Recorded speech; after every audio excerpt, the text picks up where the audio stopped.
اهلا بكم معانا وحلقه جديده. انتقلنا لاسكندريه للاهميه. مهرجان اسكندريه بيكرم فردوس عبد الحميد. فردوس عبد الحميد الفنانه القديره، الانسانه اللي قدمت لنا عدد كبير من الادوار القريبه من قلوب المشاهدين، القريبه من المراه المصريه بكل تفاصيلها في كل المراحل العمريه. قدرت ان هي تبدا بدايات قويه في السينما، وقدرت ان هي تحقق نجاحات مهمه في الدراما التلفزيونيه. هنقرب اكتر ونبقى موجودين معاها في اسكندريه ونتابع تفاصيل كتير عن الفنانه القديره فردوس عبد الحميد. خليكم متابعينا وحلقه جديده وكلوز اب.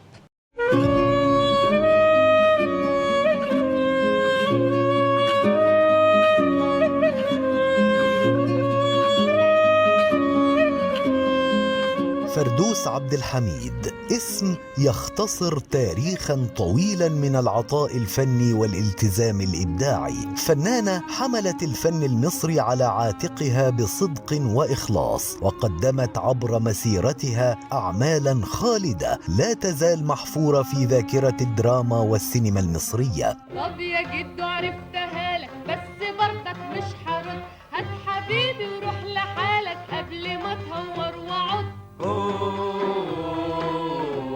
يا نونا اوعى تطلع زي جدو، ده وشكي وبلسان طويل.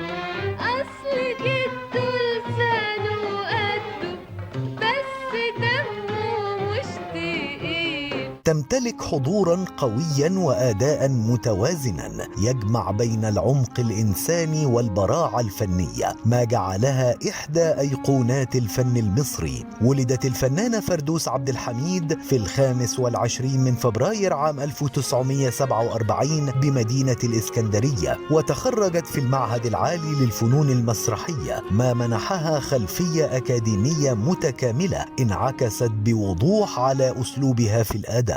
انت عملت اللي عليك وشقيت العمر كله لغايه ما بقوا رجاله. كفايه كده بقى. المصايب كتير عليهم قوي يا صفاء. مين غيري هيقف جنبهم فيها؟ لا هم اول ولا اخر اللي بيقع، ولو فضلوا يعتمدوا عليك عمرهم ما هيقفوا على رجليهم تاني، لان بابا بيفكر لهم وبيحل لهم مشاكلهم. فكر في اللي بقوله لك يا بابا، فكر.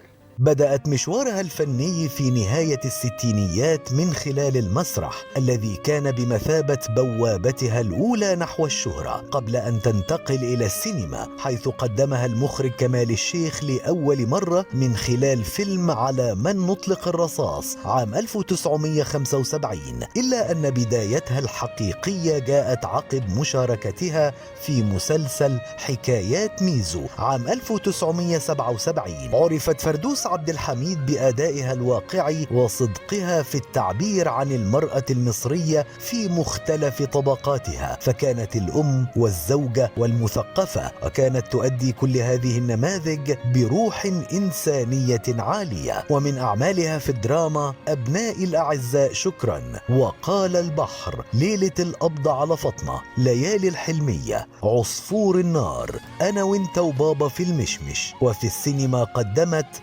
طائر على الطريق، الحريف، الضوء والإسورة، طالع النخل، وكوكب الشرق.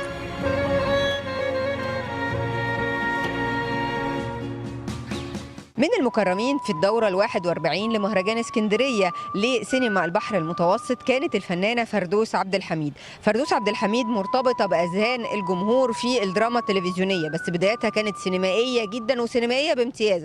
اشتغلت مع كبار النجوم عادل إمام، أحمد زكي، محمود ياسين، عزت العلايلي. اشتغلت كمان مع كبار المخرجين باختلاف مدارسهم. كانت واحدة من أهم الوجوه اللي بتظهر في الواقعية الجديدة مع مجموعة من المخرجين، وكانت دايما رمز للمرأة المصرية في سينما الثمانينات ونهاية السبعينات، واللي كانت دايما بتمثل وجه جديد الحقيقة مميز ومختلف. فرضت شروطها على المخرجين لحبها في المجال، لكن كمان كانت بتشتغل بمبادئها. عن فردوس عبد الحميد وتكريمها في هذه الدورة كان في ندوة تناولت نقاط عديدة، واحنا كمان كان لينا لقاء معاها عن قرب، وقدرنا اننا نعرف منها تفاصيل كتير عن مشوارها المحترم زي ما هي بتقول. خليكم متابعينا. وفردوس عبد الحميد المكرمة في هذه الدورة من مهرجان اسكندرية لسينما دول البحر المتوسط.